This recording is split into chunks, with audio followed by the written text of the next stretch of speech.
A little poem about Prabhupada that I wrote. Oh Prabhupada, we hail the day when you appear just like a ray of Krishna's vast effulgence bright to give this blind world back its sight. We thank you from the bottom of our heart and pray with deepest love that we may serve your lotus feet in any circumstance we meet. As years go by and books go out, we see what life is all about, to serve your mission and our Lord's by spreading wide your sacred words. As well, you want us all to strive to let those words direct our lives. This safest path will lead us home, no more in Maya's realm to roam. Srila Prabhupada ki jai. So as Archita's, I think I'm going to take this heavy coat off because this garland is very warm. And I kind of overdid it in the kirtan, you know. That's the way all the kirtans used to be. A lot of jumping. Okay. So I've been asked to speak a little bit about the parampara and the disciplic succession. So I had prepared some time ago a PowerPoint presentation. I used to go up to Chicago every year around Christmas time and do a retreat with Ramapad Swami. And we'd pick out different subjects. And this subject was the Dasha-mula, the 10 essential roots of philosophy compiled by Bhaktivinoda Thakur. So I thought that would be good for this presentation, because the parampara means the passing on of the knowledge as it is. We know from the Bhagavad Gita, beginning of the 4th chapter, Krishna talks about the parampara. Evam parampara praptam imam radarshi yogudu sakalene hamahata yoga nashta parantapa.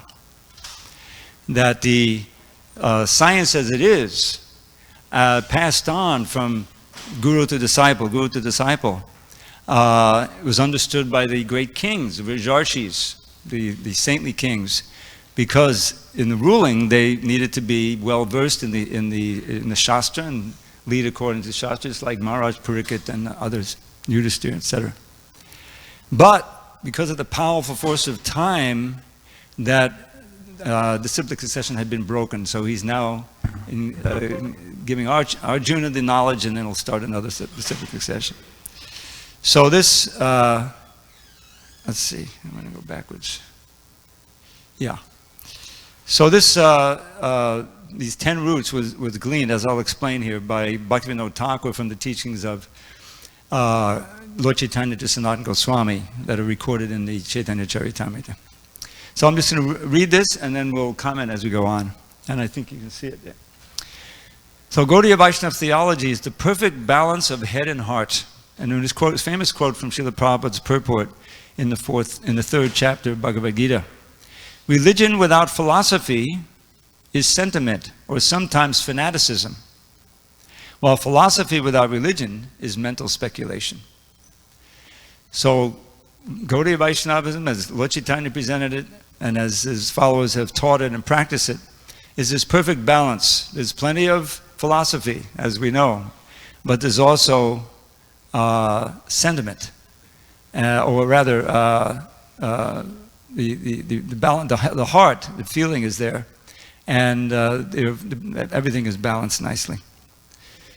So this Dasha-mula, the 10 roots of the Gaudiya philosophy, as I explained, gleaned by Bhaktivinoda Thakur from Lord Chaitanya's teachings to Sanatana Goswami in the Chaitanya Charitamrita. I'm going to need a little water over here.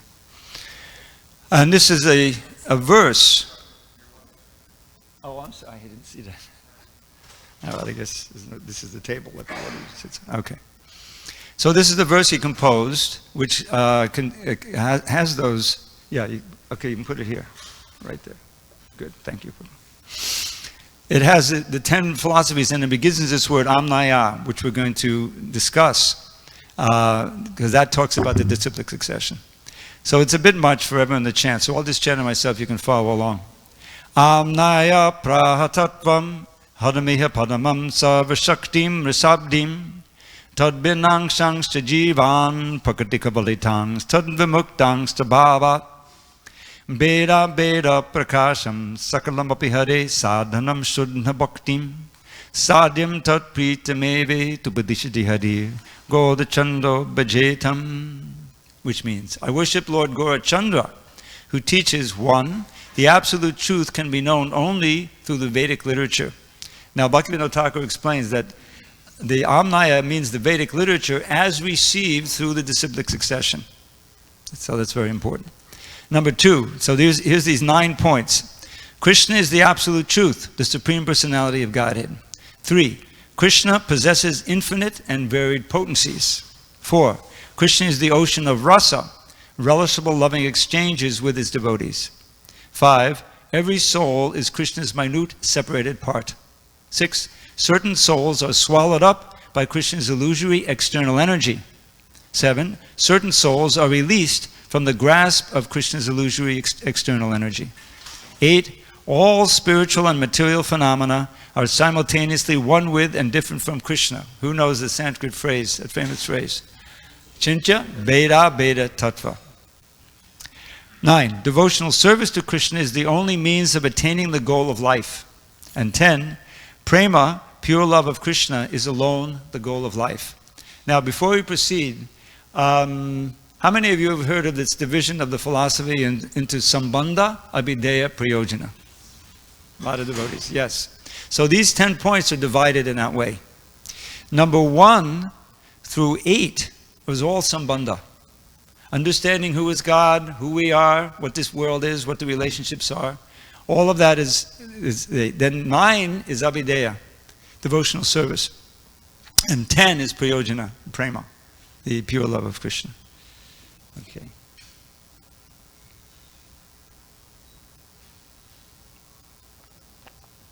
I hope I didn't blow out my voice with the kirtan. See how it goes. Krishna gets Krishna's mercy. So, first we'll begin with 1, Amnaya Prahatattva. The Vedic literature received in the parampara of realized souls alone can give us real knowledge of the absolute truth. Human beings are beset by 4 defects: imperfect senses, tendency to commit mistakes, tendency to become illusioned, and tendency to cheat. Therefore, we need a superhuman, a Paurushaya source of knowledge. That source of knowledge is the Vedic literature, especially the Srimad Bhagavatam, the ripened fruit of all the Vedas. And realized souls who strictly follow the regulations of the Vedic literature and have realized knowledge, Guru, Shastra, and Sadhu. Now, when I was preparing for this, I thought of a verse that is very often quoted from Srila Prabhupada. Many of you know this verse. And it describes the necessity of surrendering to a spiritual master. And it refers to this last paragraph here. So it says, Tasmad Gurum Papadeja Jigyashu Shreya Uttamam. Those who know this verse can chant along. You know it. Tasmad Gurum Papadeja Jigyashu Shreya Uttamam Shabde Padeta Nishnatam Brahman Rupashamashriyam. So actually, some time ago, I was curious about this verse, some years ago. And I said, this begins with the word therefore, tasmat. So what comes before? Because the word therefore is at the end of an argument, right? So I researched the verse. It's in the 11th canto. I think it's part of the Uddhava Gita.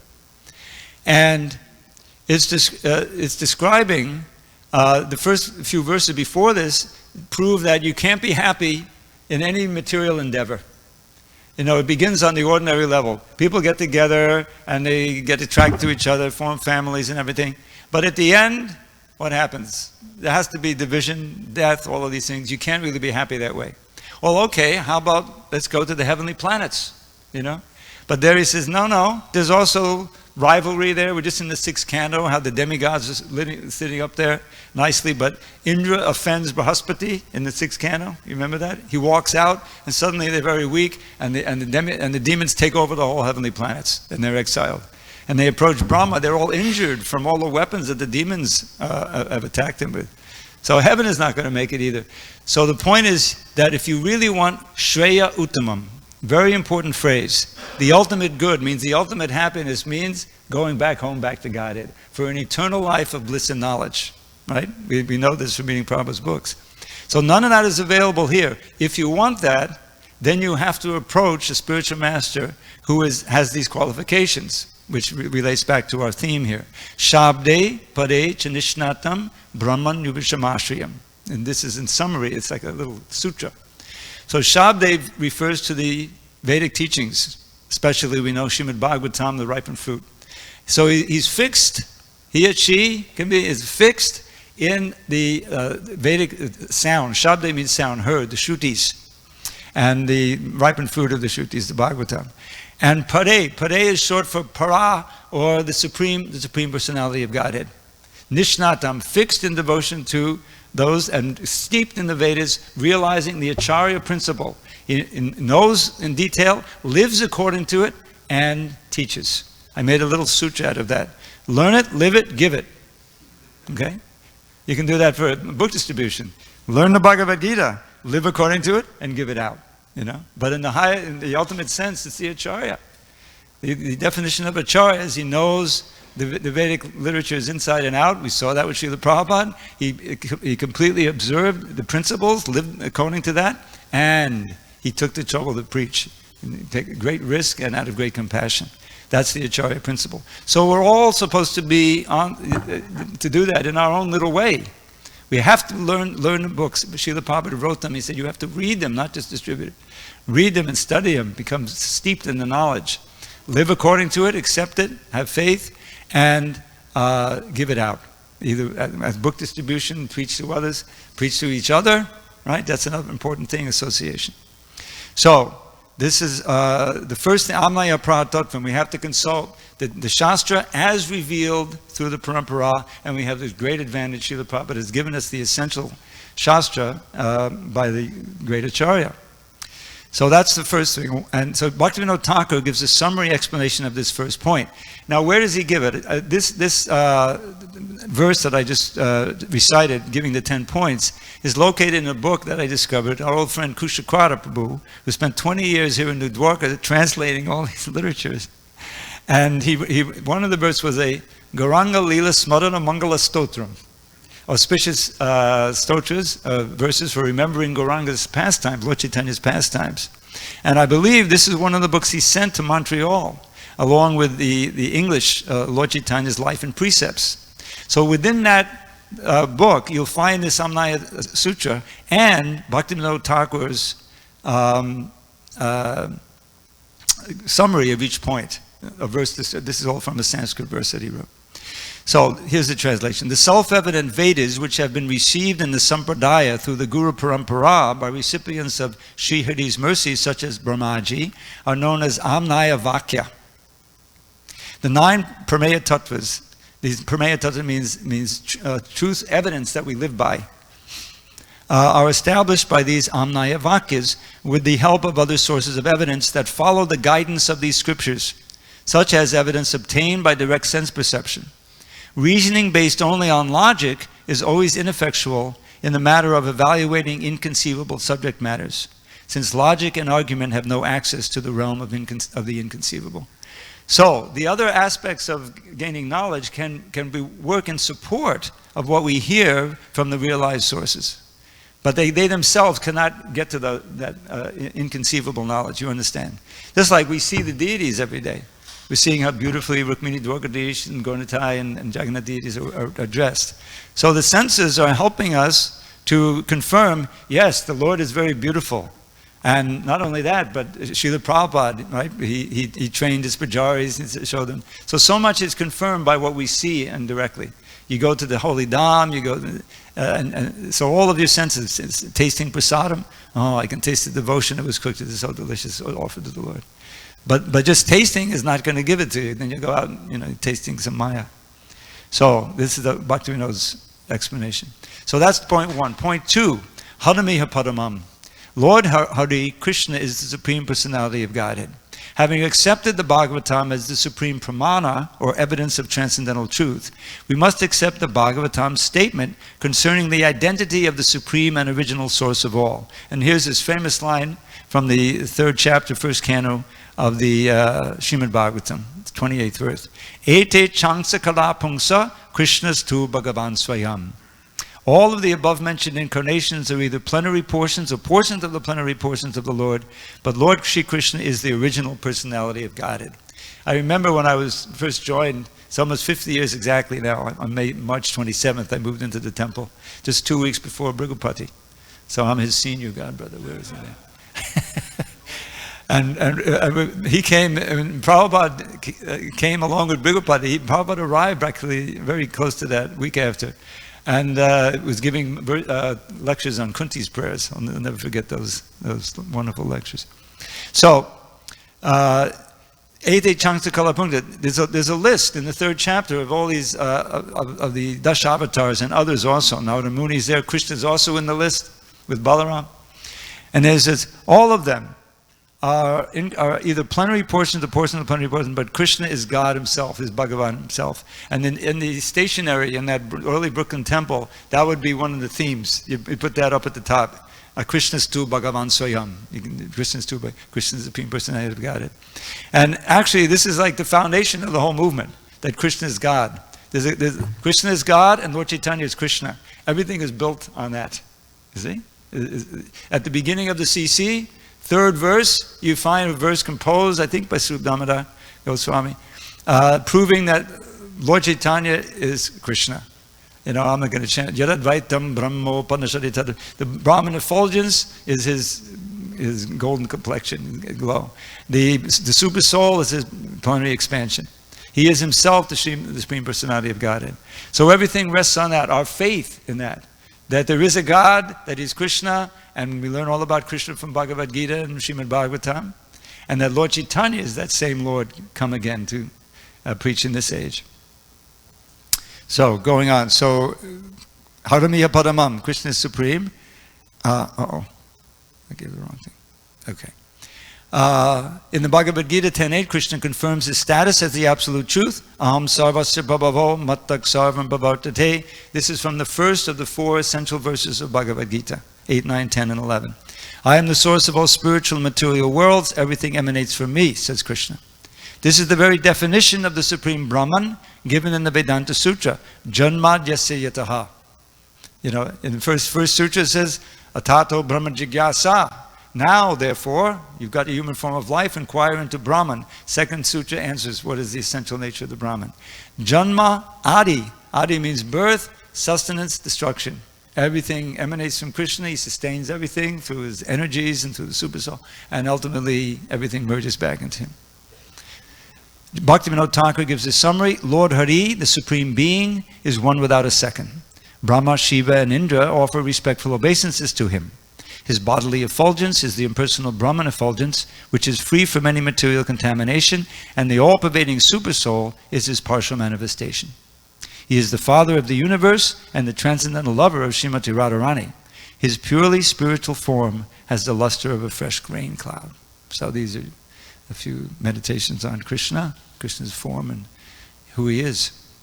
So, then, what about that Haramiya Paramam? Sarva Shaktim. Number 3, the Lord possesses all varieties of inconceivable energies. Krishna possesses 3 categories of energy: internal energy, marginal energy, and external energy.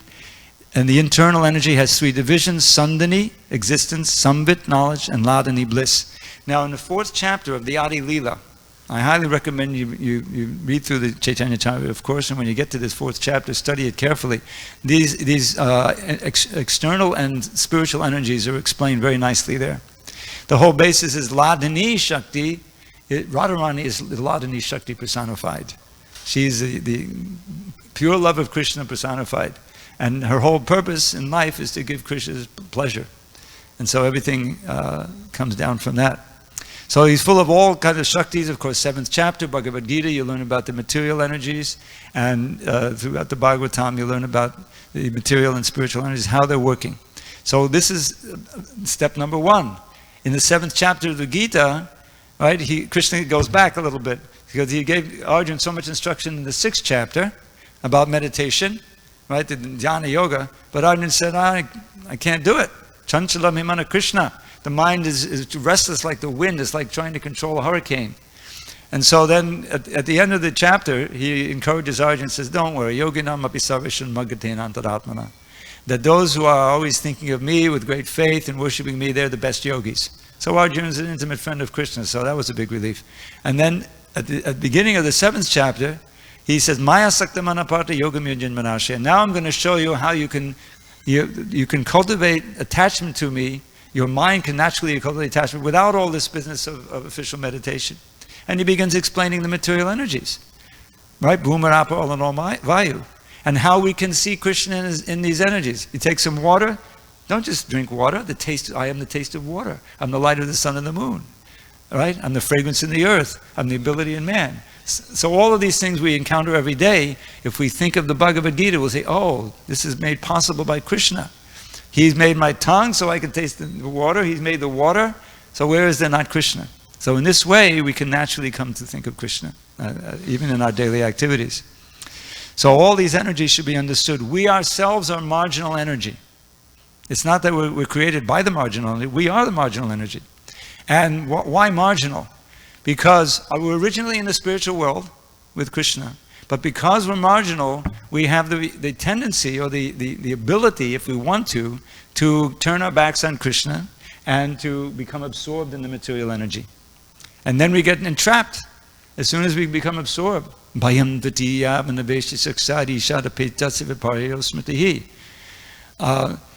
second line says, Ishara Petasya, turning away from the Isha, from the Lord, and becoming absorbed in these dualities of this material world. What's the first thing that happened? Fear.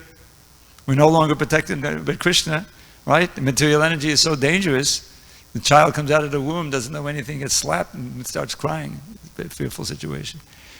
So that's understanding all the energies of Krishna, a very important part of Sambandha Gyan. And Bhaktivinoda Thakur, the marginal energy, this is explaining. The marginal energy comprises the living entities, jiva souls. The external energy has 8 divisions, I just explained, earth, water, fire, etc.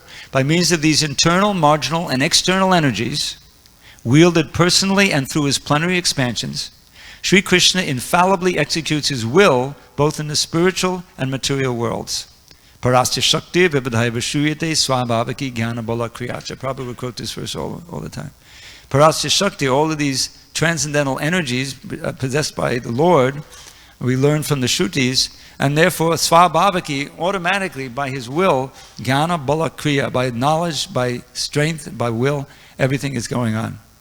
Bhaktivinoda summarizes, all glories to the Supreme Person, Lord Hari, who eternally remains situated in his own majesty. Free from any material transformation or defect, he is non-different from his transcendental potencies. Beta, Beta, Tattva, Achintya.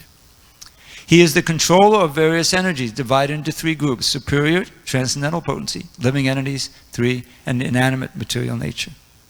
So, then, Rasabdim. But he's not just a wielder of energies. Rasabdim is an ocean of rasas, the mellows of loving exchanges with his devotees. Taittiriya Upanishad says, Raso Vaisa, Rasam He Vayam Nubvanandi Bhavati. Krishna himself is rasa, the taste or mellow of a particular relationship. And certainly one who achieves this rasa becomes anandi, filled with bliss. Achieves means regains. We were there, we lost it. We've been wandering here. So we revive our original relationship with Krishna in a specific rasa, our swarup siddhi, and then we become blissful all the time. Because Krishna is all attractive, full in 6 opulences, beauty, strength, knowledge, fame, wealth, and dispassion, he can reciprocate perfectly with any living entity who surrenders to him and directs his loving devotion toward him. Akala Rasamrita Murti. These are the very, very first words of the Bhakti Rasamrita Sindhu, describing Krishna as the personification of the nectar of all different rasas. He reciprocates with everyone. Okay, next. Bhaktivinoda Thakur summarizes, Krishna's Swarup Shakti possesses 3 divisions, Ladani, Sambit, and Sandani. The transcendental loving exchanges created by the Ladani Shakti keep Sri Krishna captivated in bliss. The confidential emotions evoked by the Samvit Shakti cause him to relish ever-fresh loving exchanges. The spiritual realm of Sri Vrindavan Dham, brilliant and pure, has been manifested by the Sandani Shakti as the arena for his eternal loving pastimes. Thus in Sri Vrindavan, Sri Krishna remains ever immersed in the eternal nectar of Ras, the pastimes of divine loving mellows. And you know, how many know that picture, from illustration from the Brihad Bhagavatamrita, where Sarup finally goes back to Godhead, and Krishna gives him a big hug, right? There's this wonderful embrace. And that's exactly what's described, that when we follow bhakti as given by the acharyas, and the shastra, carefully and closely, we can evoke and regain our original rasa with Krishna, and then return to the spiritual world and resume our specific pastime in relationship to Krishna. This is what going back to Godhead means. So that's a very important point, that he's an ocean of rasa, and he lives for that. That's what it means. It says rasa. Just like Prabhupada said, you can learn a lot about God by studying yourself. So, what would we do if we were God? Would we have ups and downs like we have in the material world, and puzzles what to do, and confusion? No, we would be happy all the time, right? We would arrange things that we're always in bliss. So Krishna is like that. He's engaging. If you read the pastimes of the 10th canto, or any of the literatures that have been prepared by the great acharyas, descriptions of what's going on in the spiritual world, what is that? Lord Brahma, what does he say in his Brahma Samhita at the end? It says, Shreya Kanta Kanta Padamapadusha Kalpadanavo Dhuma Bhumis Chindam Anagana Mahito Yamamatam Kata Ganam Natyam Gamanam Apivangshi Payasaki Chadanandam Jyotir Padamapitadasvajamapicha. So there, all the Krishna's lovers, the goddesses, the fortune, he's the supreme beloved of all of them. And all the walking is dancing, all talking is singing, right? And all the water is nectar. The trees are all desire trees. You can always hear Krishna's flute in the distance, right? And Chidanandam Jyotir, everything is shining with the blissful potency, spiritual potency, which you can directly taste. Rasa means something you can taste, right? That's the whole idea. It's a juice. So you're tasting this blissful rasa of bhakti at every moment. And not a second passes away. There's no time there. It's the eternal present. So that's our goal. That's our home. That's where we want to go back to. And bhakti is the way to get back to it, the pure devotional service. And so it's important to understand this philosophy, which will give us foundation for our faith and determination to practice. So now, who are we? That's all about Krishna. Right? He's the supreme. He has so many energies, and he's the ocean of rasa. And now, who are we? Tadbanangshangscha jivan. The living entities are separated infinitesimal parts of Krishna. At Bhagavad Gita 15.7, Krishna says, Mamai vangsho jiva loke jiva bhuta sanatana. The living entities in this conditioned world are my eternal fragmental parts. We never die. We never merge into the oneness and lose our individuality. That's at the very beginning of his teachings. We've always existed as individuals. We always will, Arjun. So that's what this is all about. We're angshas. Prabhupada explains, as fragmental parts and parcels of the Supreme Lord, the living entities also have fragmental portions of his qualities, of which independence is one. Every living entity as an individual soul has his personal individuality and a minute form of independence. By misuse of that independence, one becomes the conditioned soul, and by proper use of independence, he is always liberated. In either case, he is qualitatively eternal, as the Supreme Lord is. So, sometimes we think, why doesn't Krishna just take us back right now? You know? I mean, why doesn't he force us, just erratically take us back? Because, Prabhupada once said in immortal words, Krishna doesn't want us to love him at the point of a revolver. Love me or else. That's not love. It has to be freely given. Therefore, he has to give us this independence, which means we can misuse it, which we have. But knowing that, now we can use our independent will to choose the right thing. Yes, follow the 4 regular principles, chant 16 rounds a day, come to Mangalarti. I'm not spontaneously attracted to get up at 3 o'clock in the morning, but I know I'm going to do it because I have faith in the words that you see. That's the difference between human life and the animal life. The animal, they just work by instinct. But they're coming up until they get to human life. Now we're human beings. Don't waste it. This famous verse Prabhu would always quote, Labvas durlamamidam bahusambhamante manushyamata damanityamapiya dhyera turnam yateta nabateta namitya yavad nikshaya saya vishayak vishayak. So I'm sorry, I'm getting old. So the gist is that you've attained this human form of life after many, many births. It's very rare, but it's very meaningful because manushim artadam, it gives the final goal of life, the final thing of value, which is going back to Godhead.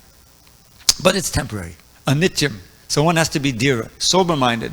And turnam, one has to, without wasting time, immediately, yateta, strive. Turnam yateta nabateta numitya. As long as you haven't died yet, you know, anumityu means the death is following us right behind. She's right next door. At any moment, it can happen. So don't waste any time. Nikshaya saya, strive for the ultimate good, shreya, which is pure devotional service and going back to God. Because after all, in all these other forms of life, we've enjoyed all these vishayas sarvataksat, in all the other forms we've had. So the urgency of it is given. By misuse of that independence, one becomes a conditioned soul. By proper use of independence, he is always liberated. In either case, he is qualitatively eternal, as the Supreme Lord is. So we have to know who we are and what our goal in life is and strive for it. Bhaktivinoda Thakur gives a summary. Just as many tiny sparks burst out from a blazing fire, so the innumerable jivas are like atomic spiritual particles in the rays of the spiritual sun, Sri Krishna. Though these jivas are non-different from Krishna, they are also eternally different from him. The eternal difference between the jiva and Krishna is that Krishna is the Lord and Master of Maya Shakti, whereas the jiva can fall under the control of Maya, even in his liberated stage, due to his constitutional nature. Freedom, we have that independence. Daiviyesha gunamayi, mama maya duratyaya, mamevi papadinte maya me tantarantite. Such an important verse. This divine energy of mine, they're all divine from Krishna's point of view, even the material energy. But Maya Shakti, gunamayi, composed of the modes of nature, my Maya, duratyaya, is extremely difficult, impossible to cross over on your own. Duratya. But those who surrender unto me can easily cross beyond it. That surrendering is essential. So this knowledge that we have can help us surrender. Now, what about those jivas? Now the description. Prakriti kapalitams. The conditioned living entities have been swallowed up by Krishna's illusory external energy. In his Prema Vivarta, number 2, Jagadananda Pandit graphically describes the fate of the souls in the thrall of Maya. Krishna bahimukha hoya bhoga vancha kare nikatasta maya tari japatiya dhari. Prabhu quoted this verse a lot. As soon as one becomes inimical to Krishna and desires sense gratification, he is immediately struck down by the illusory energy of the Lord. This japatiya dhari is like on the football field when they tackle you. You get tackled by Maya, pulled down. Covering and pulling down. Two potencies. Similarly, Sri Chaitanya Charitamrita, Madhya 21:17, Lord Chaitanya declares to Sanatana Goswami, Krishna buli se jiva nadi bahimukha, ataeva maya tari deha sangsara dukkha. Forgetting Krishna, the living entity has been attracted by the external feature from time immemorial. Therefore, the illusory energy Maya gives him all kinds of misery in his material existence. So, we have direct experience of the truth of these verses. Bhaktivinoda summarizes, by his original nature, the living entity is an eternal servant of Krishna. Krishna's bewildering energy, Maya, punishes those living entities who give up their service to Krishna and become concerned with their own happiness. She binds them with the ropes of the 3 modes of material nature, covers them with gross and subtle bodies, and throws them into the miserable bondage of food of work, thus repeatedly causing them to experience happiness and distress in heaven and hell. Now, I'm just going to focus on one little sentence here. They become concerned with their own happiness. Recently I was reading a section of the 2nd canto. Many of you are familiar with this verse. Akama sarva kama va moksha kama hudadadi tivrena bhakti yogena yajeta purusham param. So, in that purport, there's a quote from the Sandarbhas, from Jiva Goswami Sandarbhas, a little quote that epitomizes the essence of bhakti. And this reminded me of concern with their own happiness. So what this little phrase, it goes like this. Bhajaniya Padma Purusha Sukha Matva Swasukatvam. This is the essence of bhakti. Bhajaniya Padma Purusha means the worshipable. Bhajaniya, supreme person, Krishna. Bhajaniya Padma Sukha Matra. Sukha means the happiness of Krishna. Matra means only. Only the happiness of Krishna. Swasukatvam. One takes one's own happiness only exclusively in the happiness of God, of Krishna. That's pure devotion. It's like Anyabhilashita Shunyam. Those are familiar with that verse. Now it's just the reverse. We're looking, how can I be happy? How can I arrange things? Me. That's false ego. That's our false sense of self. Real ego, our real swarup, natural position of the living entity, is to be completely concerned with Krishna's happiness and thus to be totally in bliss. Why? Anandamaya Bhyasat. Because the sutra says in the Vedanta Sutra that Krishna is always Ananda. He's made of bliss. He's always full of happiness. And we're part and parcel of Krishna. So we're by rights also full of happiness. What happened? That we cut ourselves off from Krishna. But if we participate in his pleasure, his happiness, it's like the kirtan, this whole temple is devoted to that. Right? It's geared toward making Krishna happy. And we know that when we, just like the Ratha Yatra is coming up in a few months, right? We're going to plan to have one, first Sunday in August, unless it's Ekadashi. And it's such a blissful festival. Well, what's the bliss? You're dancing and chanting, you're chanting the Lord's, because you forget yourself and you're thinking, oh, how can Jagannath be pleased? Jai Jagannath, Jai Jagannath. You experience it in kirtan. You're not thinking, does my foot hurt? Is this, no. Hare Krishna, Hare Bol, right? You forget yourself. You forget your external self, and so that's where real happiness lies. Always experiencing, always participating, doing what you can to please Krishna through the spiritual master, pleasing the other devotees. There's all kinds of ways we know to please, but it's basically service, and then you find yourself happy. I always tell devotees, don't worry. We had this one bhakta one time, and he was sincere. He was participating in everything, but then he would always get very mental. He said, I experienced this little ecstasy, but then it went away. I don't know what happened, and he was always thinking of what he was experiencing, and he couldn't last. Forget about your bliss. Just think of how I can do the service nicely and be happy that Krishna's happy, the devotees are happy. That's a wonderful way. And then you find yourself happy. Then the bliss comes.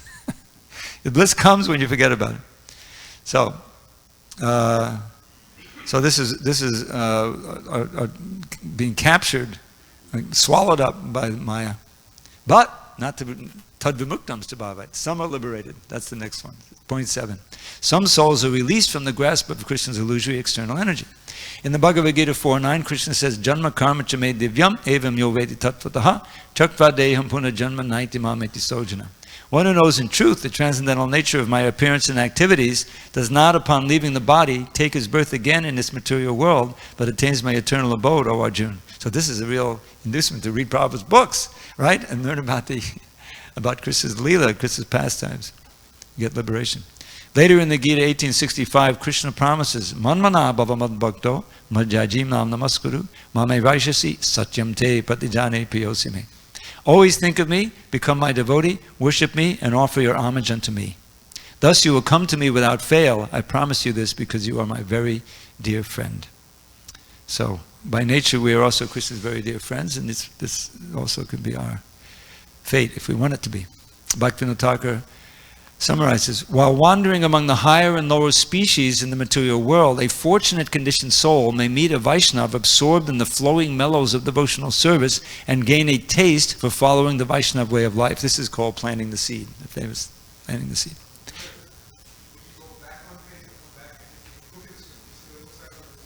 Uh-oh. How's that? Sorry, I blew it. By chanting the holy name of the Lord, the soul gradually becomes free from his conditioning. Step by step, he then realizes his original constitutional transcendental form and becomes qualified to taste the pure spiritual mellows of direct service to Sri Krishna. So by chanting the holy name, of course, that's our essential practice. And every other service, can be accompanied by the chanting. But it's a variety, it's a whole lifestyle that's based on pure devotional service. And if we do it right, then gradually we become qualified to taste the original spiritual mellows of direct service. Okay. Now, this is this very important point. Beda Beda Prakasham Sakalam Abhihare. All spiritual and material phenomena are simultaneously one with and different from Krishna. In the Bhagavad Gita 9:4-5, Krishna says, by me in my unmanifested form, this entire universe is pervaded. All beings are in me, but I am not in them. And yet everything that is created does not rest in me. Behold my mystic opulence. Although I am the maintainer of all living entities, and although I am everywhere, I am not a part of this cosmic manifestation, for myself is the very source of creation. So it seems, when you read that, he seems to be contradicting himself. You know, all beings, I'm not, everything that is created does not rest in me. Well, is it one way or the other? It's both. Therefore, it's a chincha. It's simultaneously one with and different. Similarly, in the Bhagavatam 2.9.35, Krishna says to Brahma, Yata mahanti bhutani bhuteshu shavacheshvanu pravishtani vapishtani tata teshu nateshvaham. This is in the Chaturshloki Bhagavatam, 4 central verses. Know that as the universal elements enter into the cosmos, and at the same time do not enter into the cosmos, so I myself also exist within everything created, and at the same time I am outside of everything. Okay, we need Bhaktivinoda's explanation. The entire spiritual and material creation is a transformation of Sri Krishna's energies. The impersonal philosophy of illusion, Vivartavada, is not true. It is an impurity that has been produced by Kali Yuga and is contrary to the teachings of the Vedas. The Vedas support a Chincha Beda Beda Tattva, inconceivable oneness and difference, as the pure and absolute doctrine, and one can attain perfect love for the eternal absolute when he accepts this principle. So this Vivartavada, the theory of illusion, means that little pieces of Brahman become diluted and they come down. You know, but that's not. You can't break up Brahman. Brahman is individual, and indivisible. So that's part of the Mayavad philosophy. So he's talking about that now. But a Chincha Beda Beda Tattva, it refutes the Mayavad. That Krishna, he's absolute, he's in the spiritual world enjoying, but at the same time, he expands in so many ways, and one of our expanses is us. And in this way, he's also all-pervading, but personally, he's separate. So he's one with and different from. So that's there, and those are principles of Sambandha. Now, how to realize all this? Sadhanam Shuddha Bhakti. Pure devotional service to Krishna is the only means of attaining the goal of life. In the Srimad Bhagavatam 11.14.21, Krishna says, Bhaktyaham ekaya grahya. Only by practicing unalloyed devotional service with full faith in me can one obtain me, the Supreme Personality of Godhead.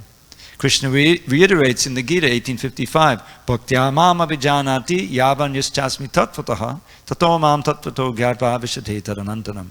One can understand me as I am, as the Supreme Personality of Godhead, only by devotional service. And when one is in full consciousness of me by such devotion, he can enter into the kingdom of God. Later in the Gita, 1865, Krishna promises, Manmana bhava madbhakto madhyaji mam namaskuru mame varshasi satyam te patijane priyosami. So we had this one already. Always think of me, become my devotee, worship me, offer your homage to me, thus you will come to me without fail. I promise you this because you are my very dear friend. So, the practice in Bhaktivinoda summarizes, one should perform the 9 processes of regulated devotional service, namely hearing of Krishna, chanting about him, remembering him, offering him prayers, worshipping him, serving his lotus feet, acting as his servant, becoming his friend, and fully surrendering to him. One who faithfully practices these processes every day certainly achieves pure love for Krishna. So faithfully, our faith is again nourished by hearing the Shastra from great souls like Srila Prabhupada and others, and by putting the principles into practice. Okay. And now the goal. What's the goal of all this? This is the sadhyam. Sadhyam tat pritameva. Prema, pure love of Krishna, is alone the goal of life. The Chaitanya Manjusha, a commentary on the Bhagavatam, declares, Prabhu will quote this verse sometimes, Aradhyo bhagavan vrajeshatanayastadama vrindavanam ramya kachadupasana vrajavadu vargena ya kalpita Shrimad Bhagavatam pamanam amalam prema pamarto mahan Shri Chaitanya Mahaprabho matamadam tatra dada naparaha. The Supreme Personality of Godhead, the son of Nanda Maharaj, is to be worshipped along with his transcendental abode, Vrindavan. The most pleasing form of worship for the Lord is that performed by the gopis of Vrindavan. Srimad Bhagavatam is the spotless authority on everything, and pure love of God is the ultimate goal of life for all. These statements, for which we have the highest regard, are the opinion of Sri Chaitanya Mahaprabhu. Srila Prabhupada often quoted this verse, as I mentioned. And Bhaktivinoda Thakur summarizes. The spiritual aspirant then attains his original spiritual form, and the exalted pure love of Madhura Ras arises within him. He bears in his heart the pure love of the intimate associates of Sri Sri Radha and Krishna in Brajabhumi. He becomes full of bliss in that state of pure love, and his happiness exceeds anything in this material universe. He attains the supreme service of Lord Krishna in the Lord's transcendental pastimes. So this is the Dasha-mula, and benefits of studying the Dasha-mula. Srila Bhaktivinoda Thakur writes, one who studies and carefully follows this Dasha-mula casts far away the material disease of ignorance. Then, through the association of saintly devotees, he obtains the soul-nourishing ecstasy of love for Krishna and becomes fully satisfied. So, I've also added I don't know, the time is, how much time do we have? We have some time? Okay. Any questions? Comments? Okay, we have a question here. Can we have a mic? Is that how you do it? Work it?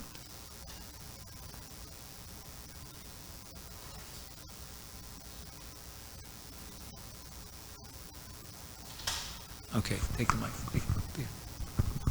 Yes, Prabhu. Thank you, Prabhu, for such a nice class. Hare Krishna. Prabhu, you mentioned about the living entities were in the spiritual world and they fell down from there. Yeah. And I know that Prabhupada mentions this couple of times. Is there any scriptural reference? There's a whole book called The Origin of the Jiva, compiled by Judakarma Prabhu. And there were quotes there from the writings of Jiva Goswami, Bhaktivinoda Thakur, and so forth. And the book, I don't think it was actually published as a book, but it's present in the Veda base. Do you have access to the Veda base? You'll find it there, among books by Prabhupada devotees. And you'll find many references. You'll find there, the fall of the Jiva. There's a few that I was also part of this whole debate way back in the 90s about fall or no fall. And there's a few quotes that I gleaned. You can write to me and I can send you preliminary before you get them. But there are, yeah.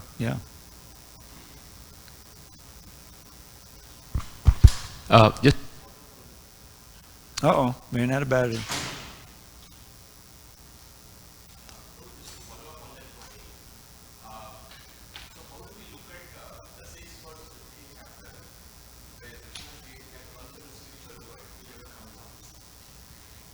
He says that after you go back, they never come back, right? He says, equivalent to that, several times in the Gita. So Prabhupada explained that as there's this thing, the little mottos in English, once burned, twice shy. Prabhupada would use that as like how you teach a child. Little baby, he's fascinated by the flame, and mother say, no, don't touch. I want to touch. So she lets him touch, and boom, he gets burned. Never again. He remembers. So we're not going to dwell on our life in the material world, but we will never again make that mistake again. That's the way Prabhupada explains it, is that we're not going to come back. Okay, we have someone else, but you have only one mic. We have two mics down in San Diego. Okay. Hare Krishna. Hare Krishna. In the first chapter of Dasha-mula is explained how, in the beginning, how, Sambandha Gyan is established by scriptural evidence. Uh-huh. But it's also mentioned then there is some other evidence. One of them is direct perception. Direct perception. So what is this other evidence? Can you say something about that? How does direct perception? How to establish Sambandha Gyan? Well, the idea is that what do we see? We see these energies interacting. right? We see the light of the sun, we see the water, and we can smell and so forth. So what I get from that is that when Krishna says Bhuma apa anano vayu kangmano burevacha, we can say, well, that makes sense. That makes sense. There's all of these energies that I can experience. He's describing something that's not a mystery, right? What is a mystery is where it comes from. That he's claiming that he's the source of it. Now that we cannot perceive directly, but if we think about it a little bit, just like the Prabhu would always use this argument. I remember even before I even heard of Hare Krishna and Krishna consciousness, I was studying in NYU. This is 1968, and I had dropped out of college, so I said, "This is crazy. I should go back and learn some things." So I wanted to learn philosophy. So I was studying Western philosophy, taught by an Indian gentleman who'd become totally Westernized. And so many ideas based on their own, speculation. But they're very intelligent. Prabhupada liked Socrates a lot because Socrates knew that he wasn't the body. They said, but Prabhupada would say yes. They told him, now we're going to execute you by making you drink hemlock. And so he said, you can execute me if you can find me. In other words, like if you can catch me. In other words, probably he knew he was not his body, and the evidence was he took it very willingly. He didn't hesitate. In other words, he knew that he wasn't going to die. I have this little motto. It's based on a verse in the Bhagavad Gita. Andavattu palamtesh. No. Andavandahime deha nityasokta sharirina. Every body dies, right? Every single body dies. We know that. Every body dies. Nobody dies. Wake up and open your eyes. You're not that body, you're a pure spirit soul. Chant the holy name and attain life's goal. Someone can make a t-shirt of that, please? You can walk around. So but we don't know that, until you hear the book, read the books. So then, when you see the sun come up at just the predicted time, there's so many things that you just walk around. And there's so much organization. Your own body, the human body is miraculous. How it's put together, how it's working, how it survives, how it's repairing itself. All of these different things.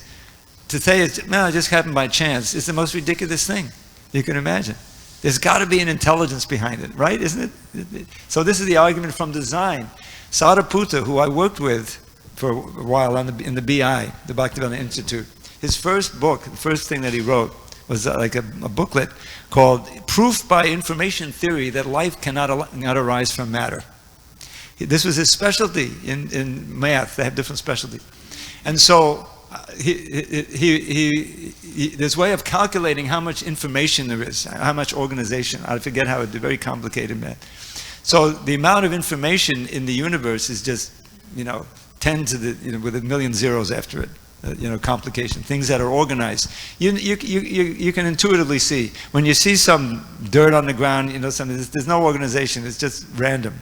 But when you see a car, a building, or the human body, things are happening regularly. There's obviously some intelligence behind it. A little child can tell you that. So he says the amount of information that's in the universe is impossible to happen by chance. Sometimes things come together and there's a pattern, But he said, no, it's not. He proved it. The whole book was full of these equations that no one could understand except him and a few others, But it's argument from design. So this is using our intelligence, God-given intelligence, and our senses to confirm what we read in the Shastra. That's the idea. Not that we're going to discover these things, but it makes perfect sense. That there's a supreme intelligence when you see and hear the organization. And that's the idea behind it. Okay, you had a question. Next you. Hare Krishna. Haribol. Hare Krishna, Maharaj. I just had a quick two-part question. Sorry. I think it was your number 7. Okay. 1 out of 10. You said something like Shraham Yutam. This is number 7. You sure it's number 7? Maybe not, but you said something like, because I don't know how to spell it, so I just tried pronouncing it. Shraham Utam. Shredam. Shreya Uttama. Okay, it's in that verse. Yes, Shreya Uttama. Yeah. Okay. What verse is that? Well, that's from the verse I said Prabhu would often quote. Labd Basudulam Amidam. I can give you. I don't have the reference with me because it's not in this. It's in the 11th canto. That's fine. What is it? Yeah, Shreya Uttamam is the Al Tasmad Gurum Papadyeta. Yeah, that's also Shreya Uttamam. Shreya is something that's good, ultimately good. Prayas is something that's immediately pleasurable. The whole world is, even though they may think long term, oh yeah, I'm going to get a good education so I can get a good job and then I'll really enjoy. That's still prayas because it's bound by time. Shreyas means that our original nature as eternal living beings in the spiritual world and enjoying eternally. It's practically inconceivable now, but that's ultimate Shreya. It's called Nikshreya, you know. In other words, a child wants to play all the time. The mother says, drags him to school. No, you have to learn ABCs and everything because otherwise you'll be like one of these homeless people out there. So the kid said, you know. But finally he's brought in. Prabhupada said he didn't want to go to school. He said, if it wasn't for my mother, I would have never gone to school. My father was always pampering me, you know. So, anyway, so it's common. You always want to play. But playing is the ultimate shreyas. I mean, prayas. Yeah. So shreyas means, okay, material shreyas, better, you know, long-term good. Okay, fine, I'm glad I got this good education. Now I can get a good job and you know, enjoy it. But that's also ultimately prayas because you die, right? You get old. But the ultimate shreyas is the benefit of the soul. The soul is reinstated in its Swarup Siddhi, means our original form, our original rasa with Krishna, and we resume our activities in the spiritual world, which billions and trillions of years ago we gave up stupidly, you know, trying to enjoy. That's Shreya Uttama. Just one more question. Then you said the love between a man and a woman, or a husband and a wife, is temporary, is what you said, or eventually is doomed to end. Are you going to argue about that? There's no argument. No, I just wanted you to elaborate on that if you could. All right, I don't have to elaborate that much. Time, just the one word, time. We're in these bodies, but it's obviously temporary, right? So the attraction is a combination of attraction of bodies, and also the mind can be there, you know. But even in the most ideal marriage, material marriage, oh, these people, they've been married for 50 years, you know, and look, they died only 10 minutes from each other. You know, this is, oh, what a wonderful victory that is. Please, you know. After that, they don't know who they are. They're a million different miles away. The relationship is broken. That's the problem. And even within the relationship, there's so many problems because it's material. So it's a Prabhupada's immortal phrase, perverted reflection of the original love of Radha and Krishna and the gopis. That's what it is. And that doesn't end. That doesn't end. And we can also take part in that. That's the whole point. Because taking pleasure in Krishna's pleasure, Krishna's enjoying ability is infinite, and ours is infinitesimal. But if we dovetail with Krishna's pleasure, we can also enjoy like anything. Way more than we can even imagine on this plane. That's the difference. There is a place for Grihastha ashram. There has to be. Prabhupada, I heard a lecture one time, he says, you know, all the great acharyas, Ramanujacharya, Bhaktisiddhanta Saraswati, everybody, they all had mothers. They all took birth. They had fathers, you know, so it's very important to have devotee families. That's part of it, you know. But not to make that one's all in all, because that's the mistake, big mistake. Yeah. So that you know. Okay, behind you. Yeah. We need a mic runner. Okay. Hare Krishna, Prabhu. Thank you. It was a very amazing class. Prabhu, I had a question about, you mentioned one book, Gauranga Leela Smaran Stotra. Yes. So, could you please elaborate on how that book is structured and which pastimes of Lord Gauranga does it evoke remembrances of? It's written by Bhaktivinoda Thakur in Sanskrit, and it summarizes Krishna's, Lord Chaitanya's Leela. there's a lot of books like that. There's also a summary of Krishna's Vrindavan Leela, up to and including the killing of Kamsa, which is not exactly that, by in Sanskrit. So he went through, the Leela we have in the CC and the Chaitanya Bhagavat, of course, is summarized in verses. So, and I believe that that's one of the books he sent to McGill University, along with the English. I don't even give you the English translation of that, but he summarized that in a long essay, The Life and Teachings of Chaitanya Mahaprabhu, something like that, of Lord Chaitanya. And that was, Prabhupada saw that was very significant. That he sent that in 1896, which is the year of Prabhupada's birth. So he saw that this is very significant. He's coming to America, because they didn't know that it was there. And I think one of his disciples found it in a library in McGill University and brought it to Prabhupada. Oh, he was aware of it, but he didn't know the exact year. So that's what that is. Krishna Prabhu translated it many, many years ago. It's probably very hard to get the hard copy, but I have, if you're interested in the book, I have it on, the digital format. Sure. Yeah, go ahead. Can I ask a follow-up? Okay. Does it contain pastimes combined from Chaitanya Bhagavat, Chaitanya? The Navadvip Leela, and then his going to Jagannath Puri, and the Antya Leela is there in summary form. There's maybe 200 verses max, but they're long verses. I made a recording of it. You can. Thank you. One more question. Okay, last question from our old friend from San Diego, Raj Gopal. Hare Krishna, Prabhuji.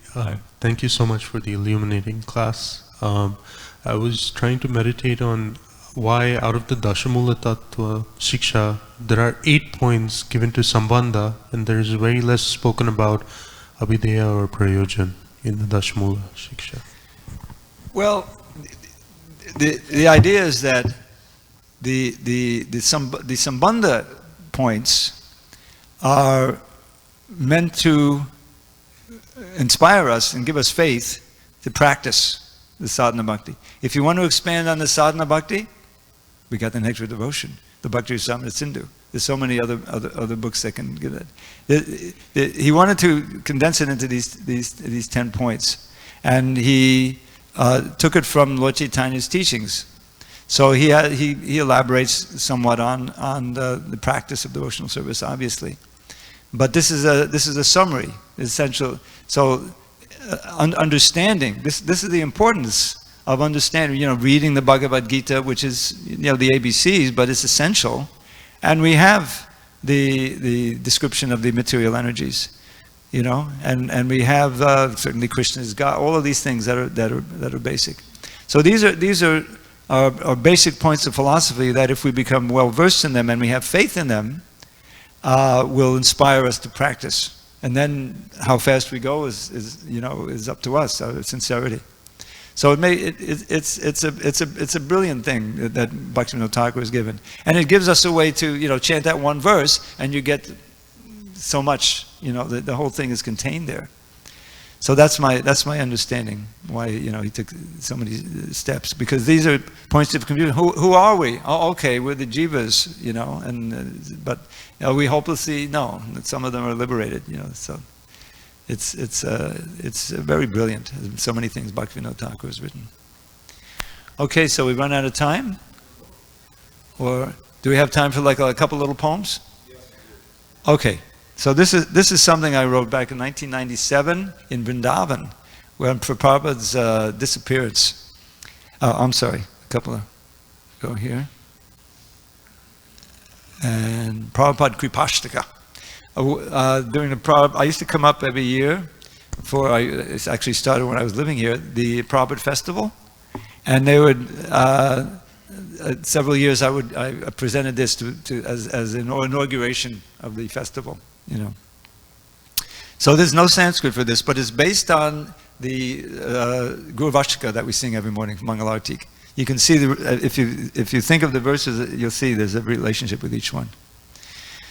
Trapped within samsara's all-consuming blazing fire, we had no hope of rescue till your Guru's strong desire inspired and empowered you to boldly cross the sea and teach the truths of bhakti so some souls would be set free. O Prabhupada, your mercy is my only treasure now. Unto your soothing lotus feet I bow. Srila Prabhupada ki jai, Srila Prabhupada ki jai. Now that's just verse 1. I have these pictures in between, so we'll do that in between. Patiently you taught us how to chant the holy name. Right? Mahaprabhu Kirtan Nritta Gita. Patiently you taught us how to chant the holy name and how to dance and how to sing and what was life's true aim. And thus you gave us Lord Chaitanya's teachings unalloyed and saved us from the all-devouring Mayavadi void. O Prabhupada, your mercy is my only treasure now. Unto your soothing lotus feet I bow. Srila Prabhupada ki jai. Srila Prabhupada ki jai. When Krishna Bhakti spread and you had centers here and there, you introduced the worship of the deities so fair. And soon throughout the world their lordships smiled upon your crew and nourished strong devotion to themselves and unto you. O Prabhupada, your mercy is my only treasure now. Unto your soothing lotus feet I bow. Srila Prabhupada ki jai. Srila Prabhupada ki jai. Prasadam was your special weapon. No one could resist. Once the Sunday feast had started, no one could desist. Halva, sweet rice, crisp pakoras, sabjis, puris, rice. With these and other preps, you did our tongues and hearts entice. O Prabhupada, your mercy is my only treasure now. Unto your soothing lotus feet I bow. Srila Prabhupada ki jai. Srila Prabhupada ki jai. By the way, that person who's doing the fan in the back there, that's me. You can't see my face, but that's me. The famous cookie distribution. The books you shower down upon the masses and on us taught Scripture's sacred essence, bhakti pure and nectarous. And while you wrote, you relished Sri Sri Radha Krishna's name and form and pastimes, qualities, and everlasting fame. O Prabhupada, your mercy is my only treasure now. Unto your soothing lotus feet I bow. Srila Prabhupada ki jai. Srila Prabhupada ki jai. While managing your ISKCON with the whole world as your stage, meeting, preaching, traveling like a person half your age, you served their lordship Sri Sri Radha Krishna in your heart, arranging for their pastimes in Vrindavan's secret part. O Prabhupada, your mercy is my only treasure now. Unto your soothing lotus feet I bow. Srila Prabhupada ki jai. Srila Prabhupada ki jai. The Guru is as good as God, you said, and some were shocked. But you had simply quoted Scripture. You did not concoct. And sure enough, for those who worship you as they would God, the path of bhakti opens wide and joyfully is trod. O Prabhupada, your mercy is my only treasure now. Unto your soothing lotus feet I bow. Srila Prabhupada ki jai. Srila Prabhupada ki jai. If you bestow your mercy, then Sri Krishna gives his too. But if your mercy is lacking, then there's nothing we can do. So every day we should reflect upon your life sublime and vow to serve you always with our body, words, and mind. O Prabhupada, your mercy is my only treasure now. Unto your soothing lotus feet I bow. Srila Prabhupada ki jai. Srila Prabhupada ki jai. And finally, my little prayer at the end. I pray this humble hymn, though lacking literary worth, presented to remind us of your pastimes on this earth, may find some favor both with you and with your devotees who hover around your lovely lotus feet like maddened bees. O Prabhupada, I pray that you bestow your mercy now. Unto your soothing lotus feet I bow. Srila Prabhupada ki jai. Srila Prabhupada ki jai. There it is, Srila Prabhupada ki jai. So that concludes our presentation. I have some, but one thing I wanted to mention. This PowerPoint, which I'm reading from, is we turned into a PDF, and we're willing to share it with any of you. You have to write me. I don't have a website, so you have to remember this address: Dravida 108 @gmail. If you write me and you just request this PDF, I'll send it to you. And you also have all these Vrindavan Leela paintings and poems, which is all about Krishna and Vrindavan. And I just wanted to mention something with my old friend. These paintings and poems, or the poems anyway, they exist because of Sura Prabhu. Way back in 2004, Sura Prabhu had the idea, because we do this calendar every year, as you may know, the BBT calendar. And he said, well, we should do a little desk calendar too, one you can put on a desk. So that was an addition. So I said, well, can I can I write some poems as the captions? He said, sure, why not? So that was the origin of these poems. I meditated on the painting, and then I came up with the poem. And then that was the one and only year that we did it, because it wasn't popular. But ever since then, these poems, I've done slideshows in the poems. So that's old Sir. He liked these poems, and especially Madaram Madarebhyopi Mangalebhyopi Mangalam. Of sweet things, it's the sweetest. Just one poem. We have 1 minute. Of sweet things, it's the sweetest you will taste at any time. Of things that bring good fortune, it's the perfect paradigm. Of things that purify, it purifies most powerfully. The holy name of Shri Hari is surely all that be. From Brahma's realm atop the sky, down to the lowly grass, illusion reigns in Maya Devi's treacherous morass. The truth, the only truth, the name of Shri Hari. The holy name of Shri Hari is surely all that be. He's the Guru, he's the Father, he's the friend most true. And she's the real mother who most kindly teaches you to always hear and chant the holy name of Shri Hari. The holy name of Shri Hari is surely all that be. Now this is my favorite one, the next one. Remember that our final breath may come at any time, especially with the pandemic, it's even more pertinent. Remember that our final breath may come at any time, no matter if we're old and sick or in our youthful prime. So young and old alike should chant the name incessantly. The holy name of Shri Hari is surely all that be. Lord Shri Hari forever dwells wherever devotees whose hearts are fixed on him and free of all impurities uplift their voices high and sing his name in ecstasy. The holy name of Shri Hari is surely all that be. Alas, what sorrow, what great pain, the worst calamity for people to forget the holy name of Shri Hari. Although the name's a priceless gem, mere broken glass they see. The holy name of Shri Hari is surely all that be. Just fill your ears, just fill them with the name of Shri Hari. Just chant the name with all sincerity. Just sing the name, just sing the holy name eternally. The holy name of Shri Hari is surely all that be. It makes this world appear like bits of straw upon the ground. Resplendently it reigns supreme, divinity and sound. It's filled with transcendental bliss and peerless purity. The holy name of Shri Hari is surely all that be. So I made a ninth verse. Inspired to glorify the holy name of Shri Hari, Shri Nilakanta wrote this hymn in Sanskrit poetry. I pray that those who hear this lowly version made by me will chant the holy name of Shri Hari in ecstasy. All glory to Srila Prabhupada. Hare Hare. Hare Krishna.